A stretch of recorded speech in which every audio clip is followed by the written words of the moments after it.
Now, in addition to your hardware requirements and having the OBS software, you're going to think about your internet requirements if you're going to stream. Of course, OBS records, and if you're going to be recording and not streaming live, this isn't something you'll have to worry about too much. Who cares what the internet is if you're not broadcasting on the internet? But if you are using OBS for streaming, then you care very much and especially care about your upload speed. And that could be something that people forget about often.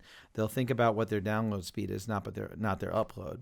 Now, in my settings, I can actually have this new dynamically change the bit rate to manage congestion. So if it detects a lot of other things on my network that are slowing me down, it can actually ratchet back that bit rate that I've set. So later on, we'll talk about how to manage this bit rate and where you want to be at. Your requirements for every streaming service are different with each streaming service, but generally, you don't need as much as you'd think to do a minimum stream. And that makes sense. We see people streaming nowadays with their phone. So, a 5 to 10 megabit connection upload is all you need. You can use sites like speedtest.net to check your speed and see where it's at. So, you can make sure that when you're checking your speed, though, you're not just checking the download speed. So some people will check this, go, wow, I've got 800, great, but they didn't buy a plan that uploads very well, and you find out that your upload speed isn't so great. So fortunately for me, I went for sort of a symmetrical plan, so my expectation is that my upload speed will be great. So I've got 900 megabit, which is much faster than the required 5 that I need. Speedtest.net is a great resource. And of course, they make an app too, so you can download an app and just use the app and not even worry about the website. They make the app for iOS devices, and they make the app for desktop devices, even if you're not specifically using the app on the iOS side.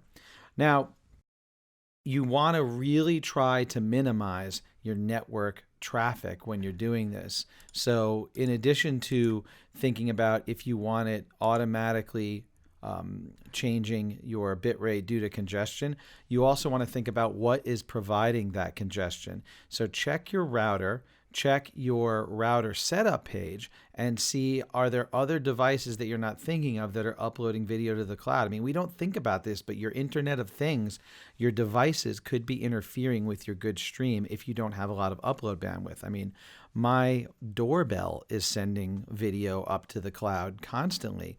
So are the security cameras by my house. So things you don't even think about. Your refrigerator, anything that's connected to the network could be checking in and uploading. So you might want to think about having a separate network just for your streaming if that's what you're going to do, so that you can turn off one at a time. So I can actually turn off my Internet of Things networks, separately if I have an important stream going out, and that can make sure that I dedicate all of my upload bandwidth to that stream. So it's something you want to think about. It's not just about download speed. It's more about upload when you're streaming. And you're going to want to check to make sure that there is as little congestion as possible before you start your stream.